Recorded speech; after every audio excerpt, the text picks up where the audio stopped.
Bonjour à toutes et à tous. Comme vous savez, nous sommes en période de confinement. Donc on va essayer de faire une recette que tout le monde croit difficile, alors qu'en fin de compte c'est très simple. On va faire la pâte feuilletée. Avec de la pâte feuilletée, qu'est-ce qu'on peut bien faire?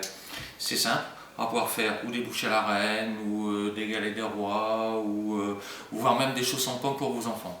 Aujourd'hui on va s'atteler peut-être aux chaussons aux pommes, ça vous occupera avec vos enfants.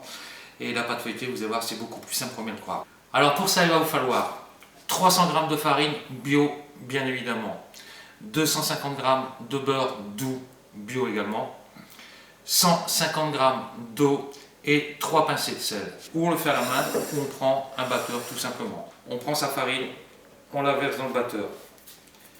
On prend le sel qu'on a préalablement mélangé avec un peu d'eau. Pourquoi on mélange avec un peu d'eau? Pour éviter d'avoir des points blancs dans la pâte, de façon plus esthétique. On mélange les 3 pincées de sel. Je répète, la farine, le sel. Une fois qu'on a fait le sel, on met le tout dans le batteur avec une queue de rat ou un crochet au choix. On commence à mélanger doucement, doucement. On prend l'eau.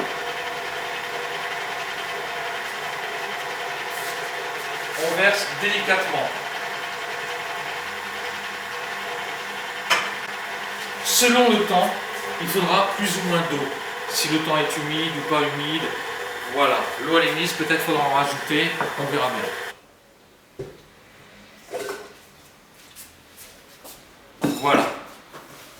Alors, je vais vous montrer exactement. Je reprends un peu de farine bio, bien sûr. Je fleure, ça s'appelle fleurer la table. Je renverse ma pâte. Cette opération s'appelle simplement une détrempe. On la roule.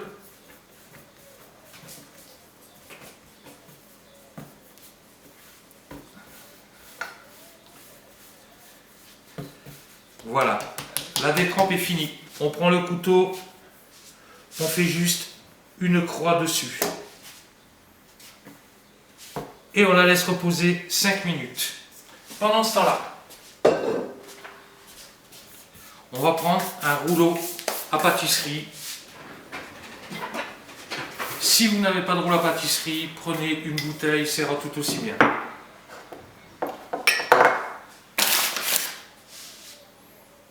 On va faire un carré. Voilà. La pâte est faite. L'opération est simple. Vous avez vu, j'ai fait une croix sur la pâte avant. On fait une croix, on prend la pâte et on l'étale tranquillement en se servant de la croix. Et vous en faites un carré. Pourquoi un carré? Vous allez vite comprendre.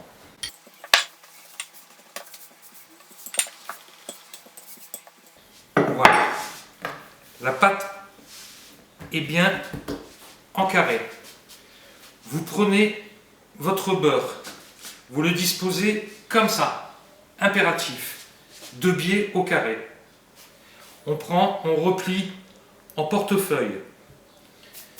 Surtout, ce qui est important, on enlève le surplus de farine. En fin de compte, votre pâte feuilletée, c'est quoi?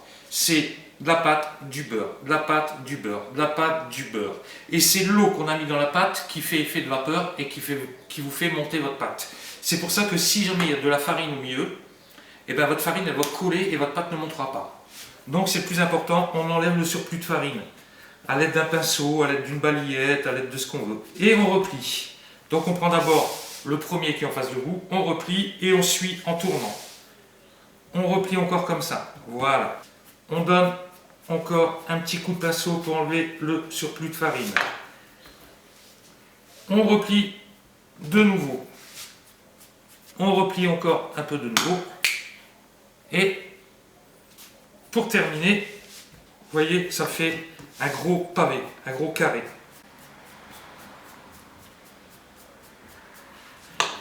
Donc, la pâte est comme ça. on la tape un peu. Ça permet de répartir un peu le beurre. On ne bouge pas, c'est fermé en portefeuille, tout simplement. Et là, on commence. On appuie un coup de chaque côté. Vous voyez, on appuie là et là. De façon à ce que quand on va rouler, le beurre ne part pas systématiquement en bout ou de l'autre. Et on commence à rouler la pâte. Un petit coup de l'autre côté pour uniformiser.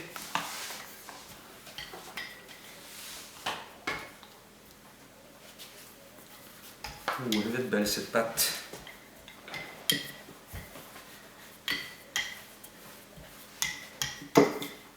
Voilà. Alors après, vous devez dire, oui, j'ai entendu parler de tours simples, de tours doubles. Pour faciliter la tâche, on va faire des tours doubles. Comment on fait les tours doubles? On fait comme ça. Regardez bien. Un petit coup de pinceau, toujours pour enlever le surplus de farine. Il ne faut pas que les bouts se touchent vraiment. Vous voyez, on laisse un petit passage là. Là, c'est pas grave, c'est le départ. Et voilà.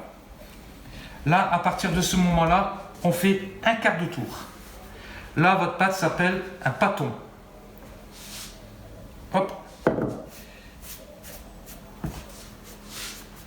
Vous voyez? Alors, on va recommencer encore. Cette opération, on va la recommencer encore 2 fois. Regardez, approchez-vous, regardez de plus près. Approchez-vous, regardez. Vous voyez, on voit le beurre qui commence à bien se mélanger à la pâte. Regardez. On voit la couleur jaune du beurre qui se mélange bien à la pâte. Voilà, on va juste donner un petit coup comme ça pour stabiliser un peu. Et là, vous allez faire de vos enfants les plus heureux du monde en leur faisant des petits chaussons pommes. Alors surtout, prenez du beurre et de la farine de bonne qualité. Moi, personnellement, à la maison, on n'utilise que du bio. Un petit coup de pinceau et on referme. On fait pareil, notre petit portefeuille. Hop. Voilà. Et on refait un tour.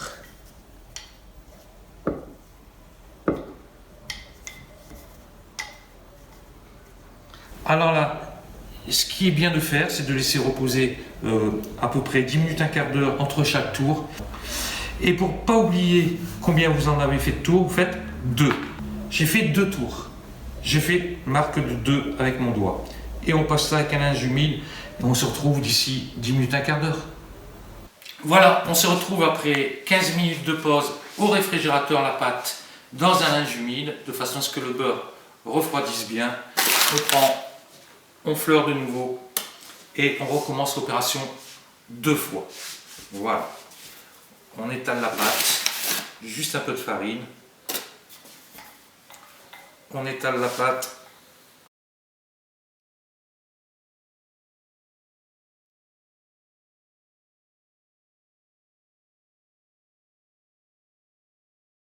Voilà. On reprend le pinceau magique. On redonne un petit coup de pinceau pour enlever l'excédent de farine. Et on replie en portefeuille comme on l'a fait tout à l'heure. Voilà.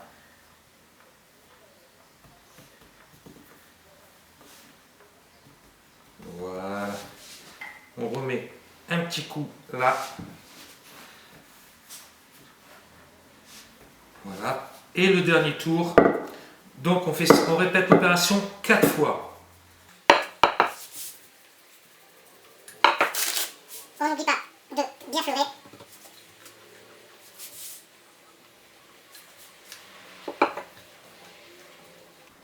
Si vous voulez, pour ne pas lever votre pâte, et bien fleurez, vous l'enroulez autour du rouleau.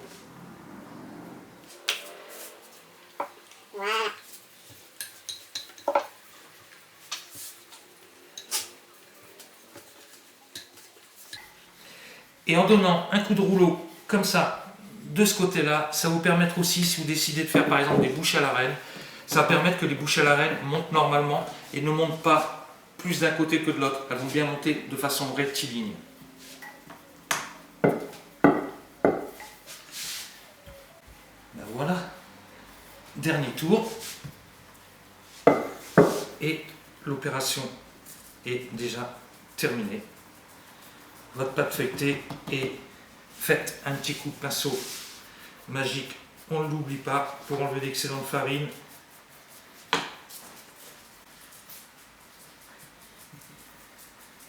Voilà, j'étais très heureux de vous accueillir à mon domicile pendant cette période de confinement. Nous avons fait 4 tours.